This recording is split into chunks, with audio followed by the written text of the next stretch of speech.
Participle, bentuk kata kerja yang berfungsi sebagai kata kerja itu sendiri atau sebagai kata sifat. Pengertian participle adalah suatu kata yang secara umum dibentuk dari penggabungan base form dari verb atau bare infinitive dengan suffix akhiran ing pada present participle atau dengan akhiran d atau ed pada past participle pada regular verb dan bentuk yang tidak konsisten pada irregular verb. Jadi kesimpulannya, participle itu adalah bentuk kata kerja verb ing, verb yang verb 1 atau bare infinitive ditambahkan ing, kita sebut saja verb ing, dan verb 3 yang diambil dari reguler maupun irregular. Present dan past participle merupakan 2 dari 5 bentuk yang dimiliki oleh verb. Verb form yang lain yaitu ada base form, simple present, dan simple past. Nah, di base form biasanya kita kenal dengan verb 1 atau bare infinitive, bisa juga ya. Simple form lebih merujuk ke verb SIS, sedangkan simple past lebih ke verb 2. Contoh verb form. Base form ada swim, verb 1 ya. Present form verb SIS. Past form verb 2, swam. Present participle verb ing, swimming. Past participle verb 3, swam, maknanya sama semua, yaitu berenang. Atau bisa teman-teman urutkan verb 1, verb 2, verb 3, verb ing, verb SIS. Berarti kalau kita urutkan lebih umum nih. Swim, swam, swam. Swimming dan swims. Nah, itu lebih mudah. Contoh yang kedua ada learn. Untuk verb SIS-nya atau present tense-nya yaitu learns, tambahkan s saja. Past form verb 2-nya learned. Present participle verb ing-nya learning, dan past participle itu mirip dengan si past form karena ini regular, jadi learned. Maknanya sama, yaitu belajar. Present participle. Present participle adalah kata yang dibentuk dengan menambahkan suffix akhiran ing pada base form atau bare infinitive, bentuk dasar dari kata kerja atau verb 1. Bisa kita sebut juga present participle itu verb ing. Contohnya sleeping, tidur. Swimming, berenang. Sweeping, menyapu. Boring, membosankan. Picking up, menjemput. Taking a bath, mandi. Eating, makan. Nah, dari contoh-contoh di sini, hati-hati dengan yang ada pasangannya, seperti picking up. Yang kita verb ing kan yaitu verbnya yaitu pick. Jadi tambahkan ing di sana. Picking up itu kata depan atau preposisi, jadi jangan ditambahkan. Begitu pula yang berpasangan dengan objeknya seperti taking a bath, yang kita tambahkan ing ya yang take-nya, yaitu kata kerjanya. Jadi taking, bukan bath-nya, bukan a bathing ya. Jadi hati-hati dengan verb yang dengan pasangannya tersebut. Present participle merupakan satu dari 5 verb form yang dimiliki oleh verb. Seperti yang kita jelaskan di awal tadi, secara umum participle dapat berfungsi sebagai verb atau kata kerja itu sendiri, dan tidak hanya itu, participle juga dapat berfungsi sebagai kata sifat. Untuk present participle ini ya. Contoh fungsinya sebagai verb. I am sleeping, saya tidur. Ditemui di setiap tenses continuous untuk pola ini. Selain I am sleeping, ada I have been sleeping dan lain sebagainya. Di sini menunjukkan aktivitas dari si pelaku, yaitu I. Jadi sleeping atau kata kerja tersebut menunjukkan aktivitas dari si pelaku. Berbeda dengan yang kedua sebagai adjektif, a boring place, tempat yang membosankan. Kalimat-kalimat seperti ini atau rangkaian maksud saya ada di setiap frasa atau kalimat biasanya. Nah, a boring place, tempat yang membosankan. Di sini hanya menunjukkan keadaan dari si bendanya. Jika menjelaskan benda, kalau dia inti dari adjektifnya, ya dia berarti menunjukkan keadaan dari si subjek mungkin. Kalau diletakkan di posisi complement. Nah, nanti kita coba jelaskan juga. Present participle sebagai verb digunakan sebagai komponen dari verb phrase, biasanya bersama verb auxiliary, biasanya terbentuk dari be, is, am, are, was, were. Nah, setelah itu ada present participle-nya. Dan juga bisa bergabung dengan perfect, biasanya tetap ya be juga di depannya si verb ing-nya. Jadi intinya ketika menjadi verb present participle itu harus diawali be. Present participle juga digunakan pada passive voice, pada continuous tense, tapi biasanya hanya berbentuk being. Contoh, present participle pada present continuous, he is smiling to you, dia sedang tersenyum padamu. Smiling diawali be, yaitu berupa is. Present perfect continuous tense, those toddlers have been sleeping for an hour. Nah, present participle si verb ing itu diawali be, yaitu berupa been. Makna semuanya, balita-balita itu telah tidur selama 1 jam. Past participle, the workers were queuing for their salaries. Para pekerja sedang mengantri gaji. Queuing diawali be, yaitu berupa were. Pada past perfect continuous, the laborers had been demonstrating for 2 hours before you came. Para buruh telah berdemonstrasi selama 2 jam sebelum kamu datang. Demonstrating diawali be juga berupa been di sini.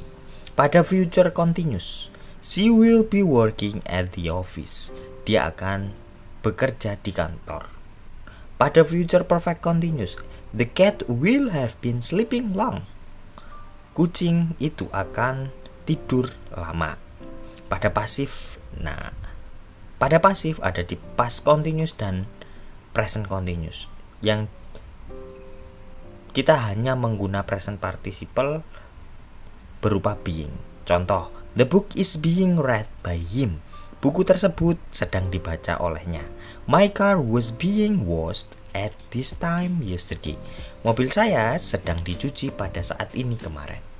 Jadi intinya ketika dia menjadi kata kerja, si present participle ini selalu diawali be. Tapi hati-hati, tidak semuanya yang diawali be, verb ing yang diawali be berupa fungsinya sebagai kata kerja. Nanti bisa juga si adjektif atau berupa benda. Pembahasannya ada di materi gen. Present participle sebagai adjektif.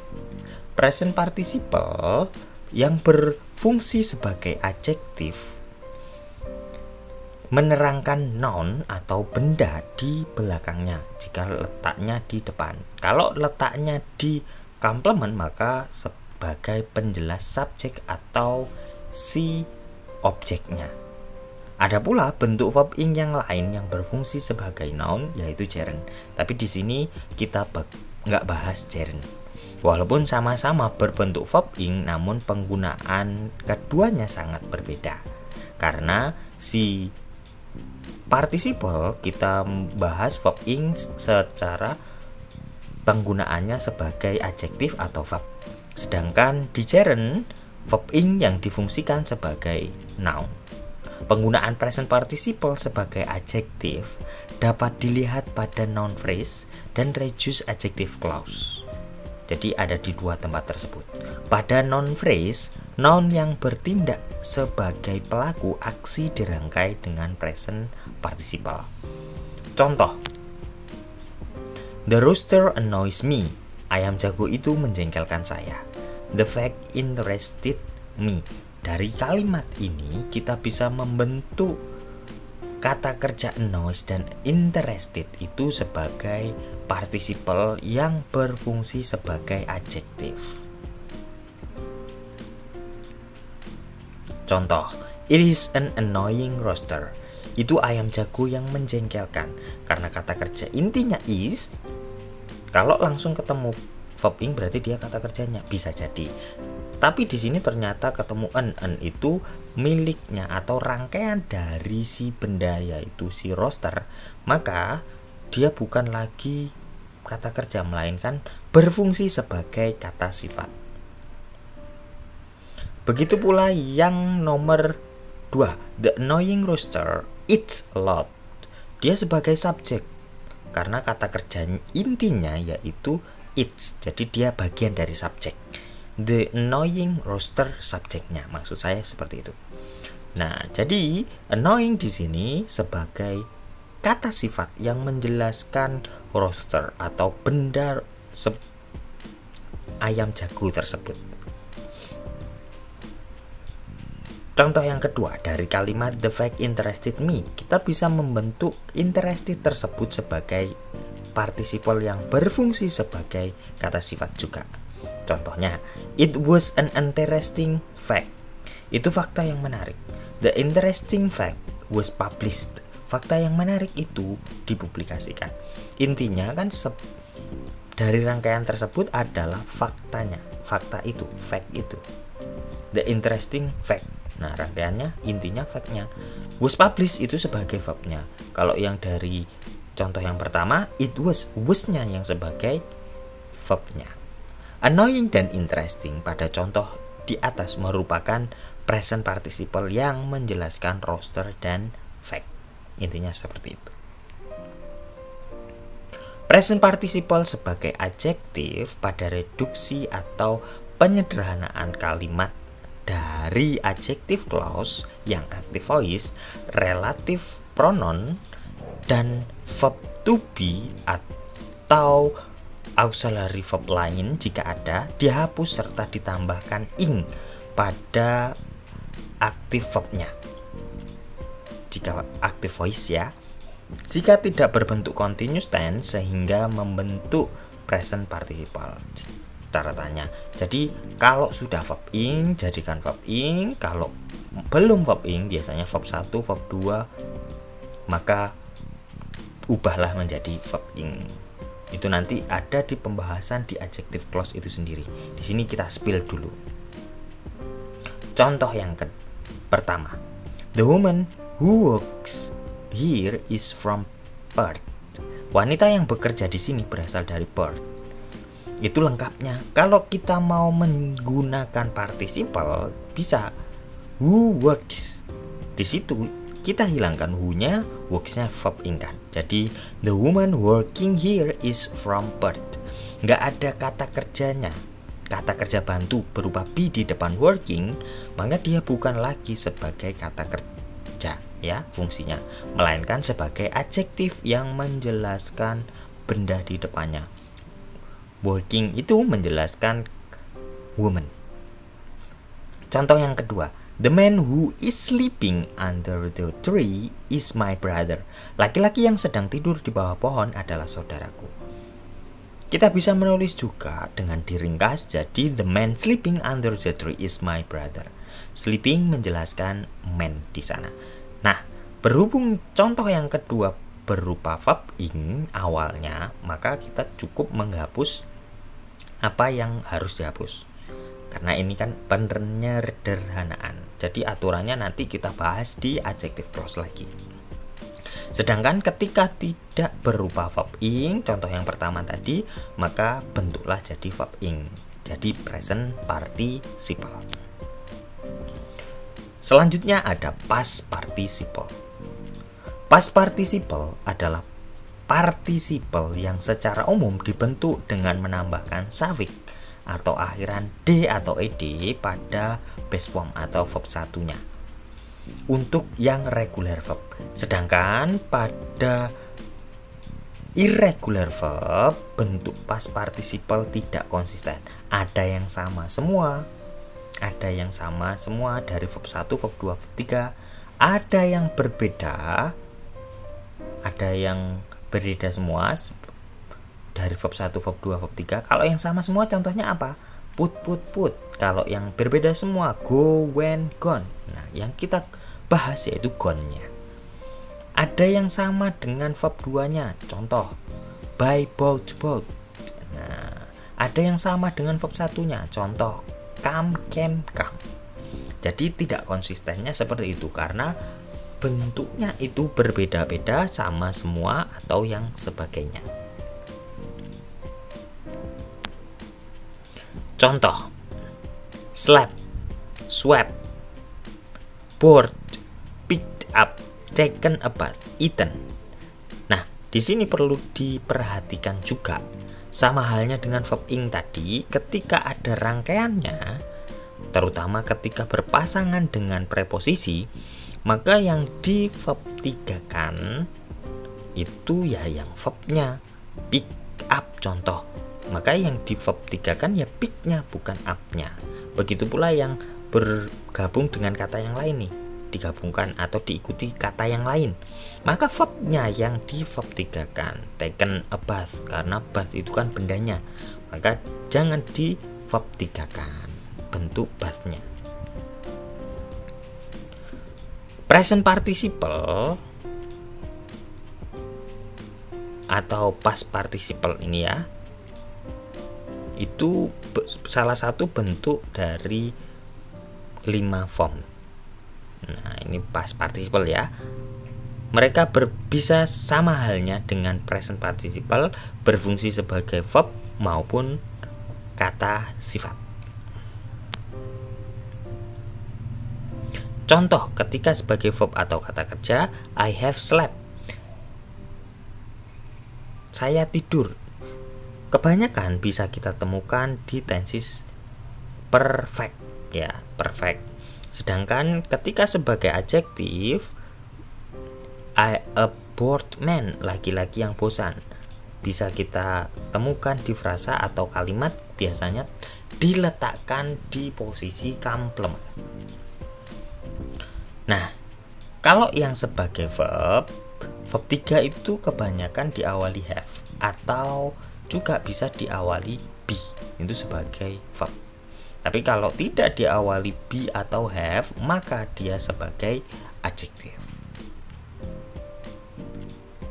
Past participle sebagai verb untuk fungsinya secara umum, participle dapat berfungsi sebagai verb atau adjektif. Sebagai verb, participle digunakan sebagai komponen dari verb phrase bersama verb auxiliary untuk membentuk perfect dan passive voice. Perfect ya. Pada tenses perfect atau perfect continuous, cirinya adalah have, has, had, verb 3. Kalau yang continuous have, has, been. Sebenarnya been-nya yang verb 3-nya ya. Jadi kita skip untuk been-nya, polanya kita langsung contohkan saja. Yang pertama ada present perfect tense. She has paid the bill. Dia telah membayar tagihan tersebut. Has diikuti verb 3, paid. Untuk present perfect continuous, those toddlers have been sleeping for an hour. Have been. Have diikuti verb 3 berupa been, baru boleh diikuti verb yang lain. Be untuk verb ing kan diawali be. Nah, jadi kita masukkan saja nggak masalah. Untuk past perfect, he had painted four fence in green. Dia telah mengecat pagar dengan warna hijau. Had paint, had verb 3 yaitu painted. The labor had been demonstrating for 2 hours before you came. Para buruh telah berdemonstrasi selama 2 jam sebelum kamu datang. Had been juga yang kita gunakan. Pada future perfect, Mary will have read the book. Mary akan membaca buku tersebut. The cat will have been sleeping long untuk future perfect continuous. Will have-nya yang will verb 3-nya. Sedangkan ketika past participle sebagai adjektif, polanya biasanya untuk adjektif berdiri sendiri. Nah, di sini kita mulai dulu dari yang verb ya, tapi yang pasif. Polanya be, is, am, are, was, were, been, being biasanya ya, diikuti verb 3. Ada pada simple present, that room is cleaned every day. Past present continuous, that room is being cleaned. Ruangan itu telah dibersihkan. Present perfect, that room has been cleaned. Simple past, that room was cleaned. Simple future, that room will be cleaned. Future perfect, that room will have been cleaned. Jadi ada be verb 3. Nah, is clean, being clean, been clean, was clean, be clean. Nah, semuanya itu menunjukkan pasifnya.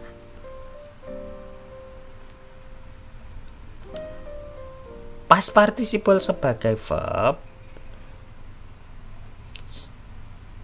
sebagai adjektif maksud saya.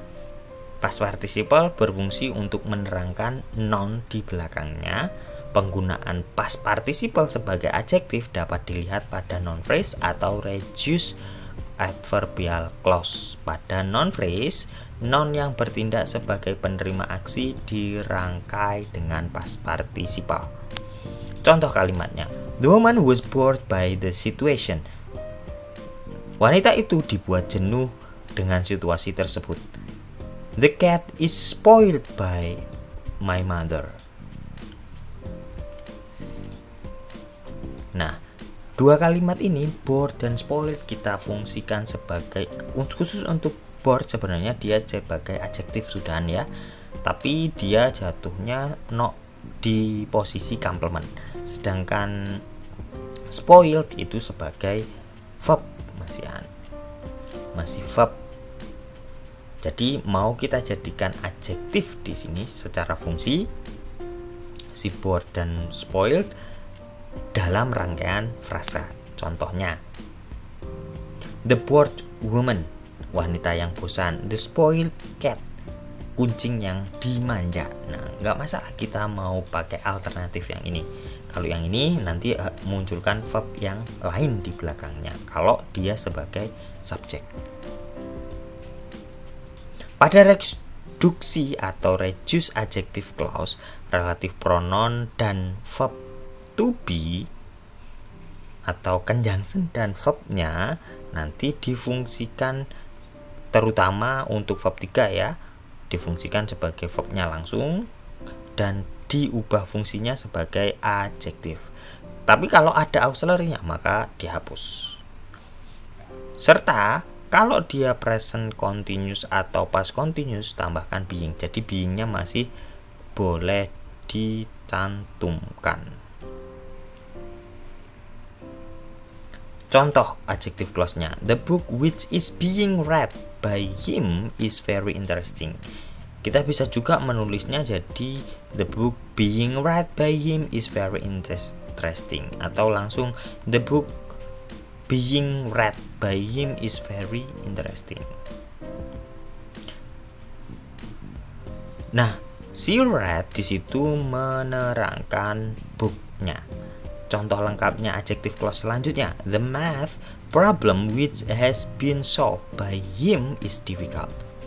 Kita hilangkan which have-nya, langsung kita tulis boleh the math problem solved is difficult, atau biasanya boleh juga kita tulis having been solved. Itu sebenarnya nggak masalah. Thanks for watching.